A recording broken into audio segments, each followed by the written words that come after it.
তাহলে তো 2024-এ যখন আমরা অনেক সিট পেয়েছিলাম তখন তো বিজেপি সব রিজাইন করেছিল মানুষের ম্যান্ডেট 5 বছরের জন্য।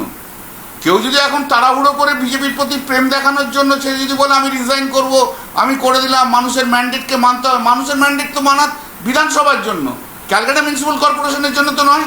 নেতা তো আমরা ছিলাম না, নেতা তো ওরা ছিল। ওরাই তো সব জায়গায় মুখপাত্র হয়ে ঘুরে ঘুরে প্রতিদিন বক্তৃতা দিত।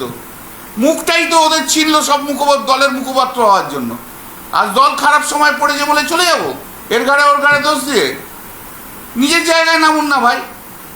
একটা কাউন্সিলর তো নিজেরও একটা ওয়ার্ড আছে, সেই ওয়ার্ডের তো সে লিডার। সেই লিডার কি সেই জায়গায় নেমেছে? আমি বুক বাজিয়ে বলতে পারি আমি শ্রীরামপুরে নেমেছি, কিন্তু উনি কি নেমেছেন? না না, ওই ক্যালকাটা মিউনিসিপ্যাল কর্পোরেশন যাদের কথা বলছি। না না, সে করতে পারে, কিন্তু ইলেক্টেড ফর 5 ইয়ার্স। যে 5 বছরে 4টি ইলেকশন, আর 4টি ইলেকশনের রেজাল্ট দেখে পরপর কেউ রিজাইন করবে, কেউ জয়েন করবে, কেউ রিজাইন করবে, কেউ জয়েন করবে, এটা হয় না। অবাস্তব কথাবার্তা। আসলে রাজনীতির সঙ্গে এদের কোনোদিন জীবনে কোনোদিন সম্পর্ক ছিল না। সুশান্ত অনেক পুরনো লোক, দ্যাট আই অ্যাডমিট। সব 2011-র পর থেকে সব বড় বড় নেতা বনেছে, আর এদেরকে বড় নেতা করার জন্য অভিষেকই দায়ী।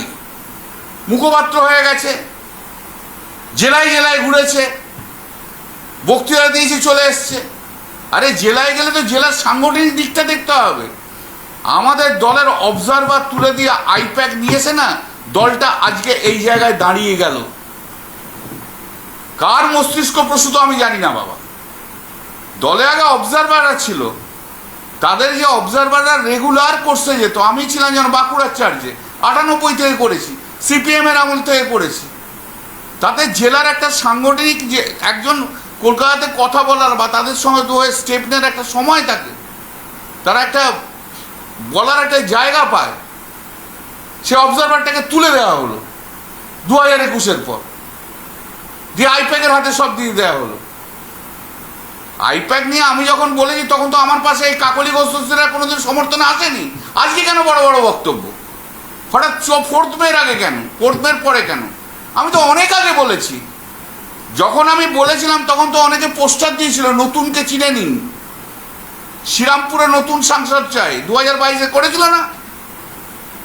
আজকে তারা কোথায়? তারা কার লোক? তারা কোথায় যারা আমাকে শিখিয়েছিল নতুনকে চিনে নিন? যে যাই ছিল ছিল, আজ তারা কোথায় আমি জিজ্ঞেস করছি। আমি তো বলেছিলাম আইপ্যাক নিয়ে, আমি বলিনি? আমি বলিনি নেতা হতে গেলে অনেক পরিশ্রম করে বড় হতে হয়? বলিনি? তখন আমাকে সমর্থন দেওয়ার জন্য কে ছিল বলুন না?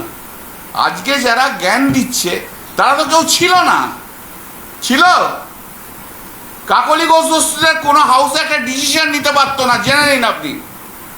অনেক সময় আমি আর মহুয়া দুজনে একসঙ্গে নেমেছি, চলো তো যাই, কিছু বলে বলতো আমার কাছে কোনো ইনস্ট্রাকশন। আরে ইনস্ট্রাকশন অভাবে আছে নাকি? লিডার হতে গেলে কয়েকটা সময় অন স্পট ডিসিশন নিতে হয়।